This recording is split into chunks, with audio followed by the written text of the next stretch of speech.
Welcome to another conversation over drinks. I'm Coach Wolverine. Coach Kelowna here. And today we're going to talk about how to not lose yourself in a relationship. My friend, we're bad for this. I've done this so many times. You gonna start? No, you go. This is your idea. Oh, it was. So I think the biggest thing is we've discussed the large topics that are going to get touched with integrity and all these things. Yeah. And what we lose is when we have these rules or we have these platforms for ourselves or we have our value system, right? Things we value in line. And when we're like single dudes doing our own thing, your values are your values and nothing really screws with those too much. Like occasionally there's emergencies or you've got family and stuff like those are the kind of exceptions to your rules. But when it starts into the relationship side, you've now made an exception because one person is now different than all the other people you're in touch with. Yeah. And then that one person... And there's the lovely rose-colored glasses. Yeah. So that one person, then it's like you start being like, it's okay to make these exceptions to my rules. And it's like, sure, there are going to be exceptions, right? Because now you're building a relationship between two people. They have values, you have values. They're not going to match each other. Your virtues aren't going to match exactly. They have to be somewhat along the same lines or you're just going to fight all the time, which is not sweet. Compromise. Yeah, but there's compromises that need to be made. There is a time and a place, obviously, though, for you to be like, hey, like, no, this is something like I need and this is a part of like who I am. How would you know, so for people that are like, well, how do I know that when this is not okay? How do you know that? How do I know? How do you know when you're like, whoa, I don't like this. This needs to like not happen. For me, hindsight 2020 is kind of like every time that I went through a relationship. So I haven't been in a lot of them. The ones I have been in have lasted quite a bit of time, but otherwise I'm pretty much just the exact opposite of that. So for me, it's like the fun part of the beginning of it all is super easy, right? Because I've had repetition and I've gone through that. I've met people and done all, and like the hangouts, the first dates, whatever. And then you move into the more important stuff where you have less practice, less traction, less whatever. So most of my lessons get learned in retrospect or in hindsight. So looking back at both of my main relationships, I would say the biggest thing was I didn't hold enough ground when it came to things that I like actually needed.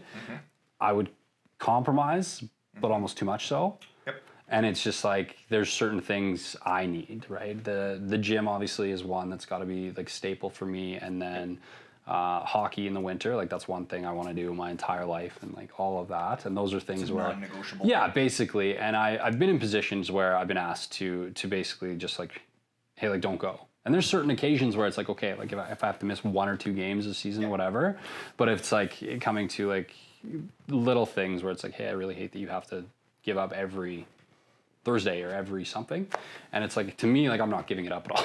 No. It's So not yeah, and so that starts being like almost a chink in the armor as far as your identity goes. Because you do feel a pull, right? It's like, hey, I know what I have to, like what I'm doing, and there's going to be that pull back and forth. And I think just making things clear, and obviously communication from a point of like you do have to touch on some emotions at some point, like, you know, like no, like I really care about these things, and like those are just big hobbies. There could be littler things. There could be whatever. If you've got a standing guys' night once a month or something like that, like you just make that in a communication sense that's a part of who you are and what's up, and it's not like I'm not giving away anything. I'm not prioritizing them over you.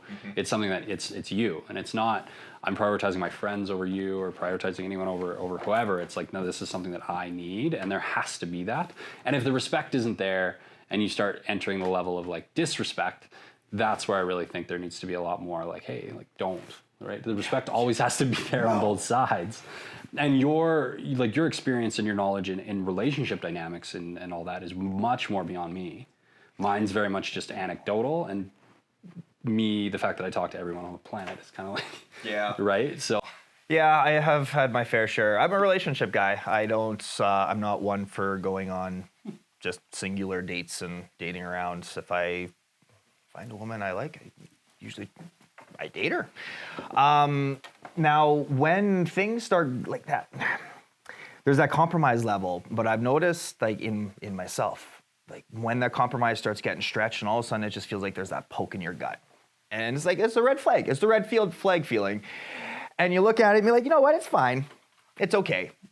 But the problem is that feeling, just like when we face a fear consistently over and over and over, we become numb to that feeling. So when that red flag comes up and then we just push it, and hello, people-pleasing tendencies kick in.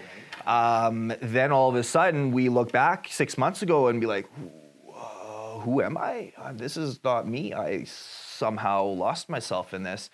And for me, it's always been rooted in people-pleasing tendencies due to the fact that I grew up feeling very inadequate. I did not get a lot of attention from women growing up, and so now that I do get attention from women, it's a nice feeling. And then when I'm getting that attention, there's that fear that sets in. I'm like, oh man, what if I go back?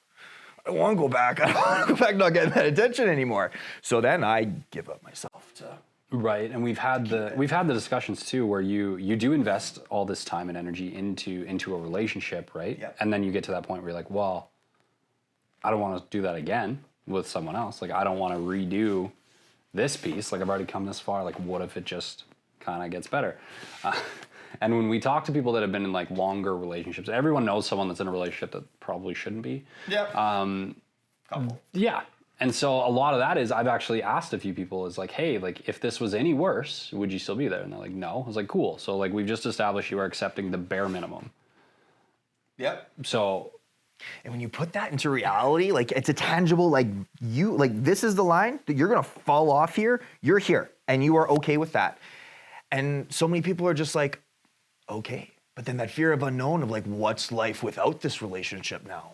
Because because that's your attachment thing, right? I actually had a great chat with a guy that came into the store the other day, and he just started talking about attachment styles.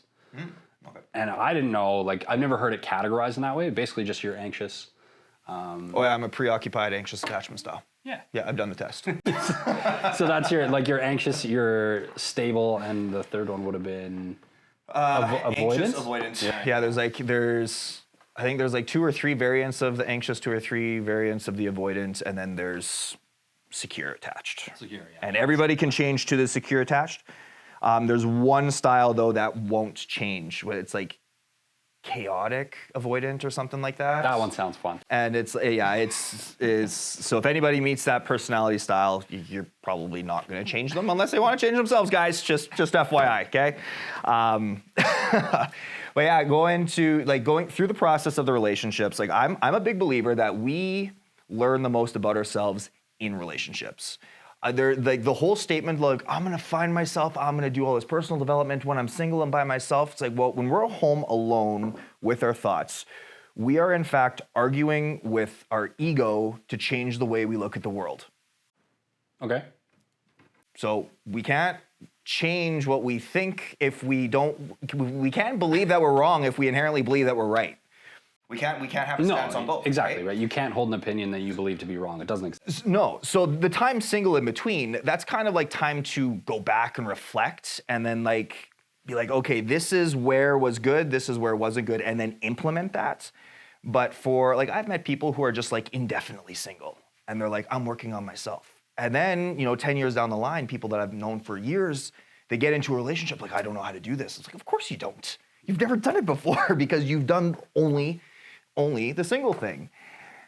You got something to add? No, I was say like it's funny how different we are on that. Mm-hmm. Like I don't necessarily mean like our views on it because they're actually very similar in regards to what you need in a good dynamic. Yeah. But it's the way we got there, right? Mm-hmm. Like as I said, a couple actual relationships for me, but a lot of it has been like, hey, I just need to like establish where I'm at and establish routines to me. And the biggest thing I think coming back on it is establishing that identity and parts of it that need to stay there. So instead of getting in a relationship being like, I don't know what to do, so I'm just gonna like fold into the relationship. Yeah. Right? Then you lose your integrity and you lose parts of yourself. So in the reflection and the single points, I think the biggest thing there is like establishing the pillars of kind of what you need whether it's attachment style, whether it's attention style, whether it's whatever, and just actual habits that need to stay intact. So like like I said, activities is the biggest thing for me. Yep. The ability to have certain conversations needs to be there, or at least outlets to have those conversations. Like I've never been in a relationship where someone's been like, hey, I don't want you to talk to anyone. I've never been in that situation, but I know they exist. I've had a couple past partners that were a little controlling in that there were specific people they didn't want me to be around or talk to, or they got mad at me if they were liking, or I'm like, I don't have control over this. This is social media. It's a free will. Like I can't be like, no, don't like my stuff. So like I've been in those situations where it's not good. And yeah, everyone's kind of got some people where they're like, I don't really like that. But that's different versus, hey, let's just not, like you're now basically my house elf. So like that's I've never been that far. I've never been that far. I did have one who like the relationship looked like it was trying to teeter that way, and there was one morning I woke up, I'm like, what am I doing? Like this isn't okay. And as soon as I started putting my foot down, we had so many problems because I just had bended over backwards and just molded with that people pleasing and that becomes an inadequacy. expectation. Yeah. And how important is it setting expectational boundaries early? Right in the beginning. And this, yeah, and which then leads into a completely other topic, but like don't say things in the beginning that aren't true. Like just don't. Which would be what? Trying whatever it is to sell yourself. No, I mean like what would that fall under? Integrity. Oh, yeah. That's true. Right? So it just falls directly in the line with that integrity. And that goes on both parties, right? It's always, none of the stuff that we're discussing is singularly like one side or the other. Most of them are general things, but we obviously can't speak to the female side of a relationship, right? It's different. So the biggest thing being communication with each other's boundaries and identities is huge. And there's going to be concessions made, but it's making sure those concessions don't directly go against who you are as a person. Yeah. Basically, I think to enter a relationship, and this goes for man or woman, is if you have your non-negotiables, like like this is a part of who you are, something that you really enjoy doing, and that it's not something that you're going to change about yourself. So like if a person is super passionate, like yourself, you're super passionate about hockey, and you know that you're not going to negotiate that, that's something that, as you said, has to be communicated right off the bat. And it has to be known that that expectation of it's going to fade off is not going to be there. Yeah. And then also have, though, a list of things, even if you don't have it tangibly written out. I think it's a good idea to write it out. I'm old-fashioned pen paper, pencil paper, whatever. Here's my rule book. Yeah, basically. Basically have it out of like, these are the things that I'm not willing to budge on. And then these are the things that I enjoy doing, but I am willing to budge on. I can negotiate and, test things less, more, whatever.